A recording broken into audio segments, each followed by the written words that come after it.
through 300 metres of coral, still didn't find the volcano down there, and it wasn't until the French drilled one of the atolls and drilled right down until they got into the volcano. That's where they let off the nuclear bomb. So that theory has been validated by a number of methods over the last 160 years. So what has happened more recently is some New Zealand scientists have used satellite information to just measure the area of the coral atoll. Now that's a bit dicey because coral is blasted and used as roads, used in airstrips, used to make cement, used to make seawalls. Shipping channels get blasted out. So there's a bit of error in that. But they found that 87% of global atolls had increased in area since satellite measurement started in 1979. So what we're being told is absolutely totally contrary to the evidence. And you can find that. You do a 30-second search, put in sea level, New Zealand, atoll, and you'll probably get the paper out of the people from the University of Auckland. So I think in many ways we get fed a lot of information which is a mechanism of frightening you witless. Now, when you get a bit older, the only fright you get is when you look in the mirror. Nothing else frightens you. But you can frighten a young person very easily. You can frighten them with potential pox. You can frighten them with climate change, sea level change, hurricanes. Never get a drink of water again. By the way, Anthony, I'd love a lemon lime and bitters, thank you. Nice to have your publisher as your servant. Can I just ask one thing? Seeing as the government's worked out they can lock us down, well, most people lock down, put masks on, blah, blah, blah. I have been reading there's climate change lockdowns coming next. Oh, I think it's a training run. I think it's a training run. And they're going to tell you when you can go out in your four-wheel drive. Well, they'll tell you how much energy you can use and when. Yeah. And this was a test. I think the mechanisms are there to do that. That there is already talk in Europe about having an energy quota. You use a certain amount of energy and that's it. You're scrubbed off the list.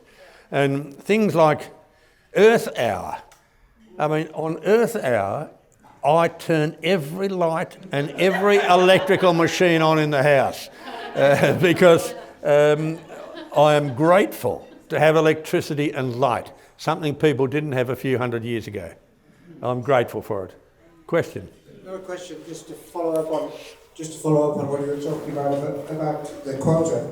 A friend of mine in the UK has just sent me his latest NatWest bank account, in which it tells him how many units of carbon is used through the purchases he's made.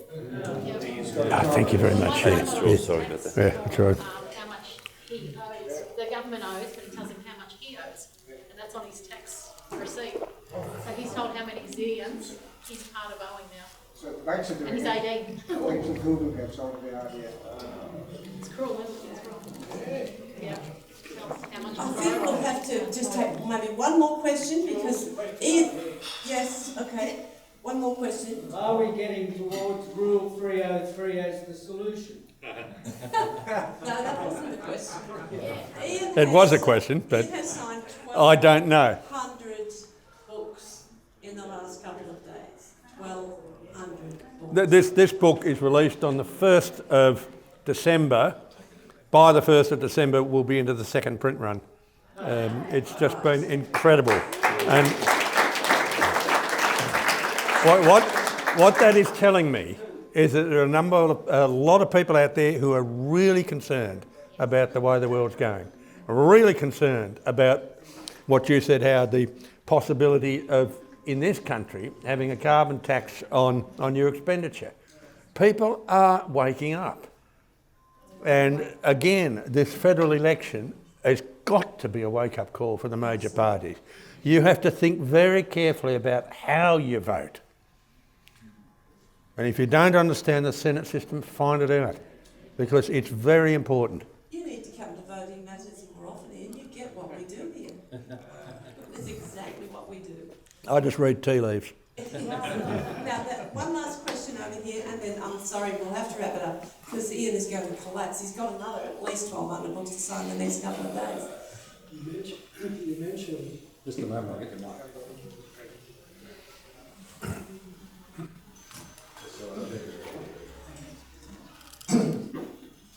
you mentioned sinking islands before, and that's what we get through the media. And when I went to school, I learned that water rises equally across the planet. So if it rises 18 inches in Toowoomba or wherever, why isn't it rising 18 inches in Brisbane Harbour? Well, it does and it doesn't. If you've got an ocean and you've got a mountain chain at the edge of the ocean, the gravitational attraction of the mountain pulls water. And there's about a 30-metre sea level difference between the Pacific coast and the Andes and the centre of the Pacific. So there are other forces. If you have a large body of molten rock come into the floor of the ocean, you push aside water. We have a lot of other forces operating in the oceans. And the sea level isn't perfectly flat. It depends upon the winds, depends upon many things. So I suspect that what you heard needs to be a little bit modified.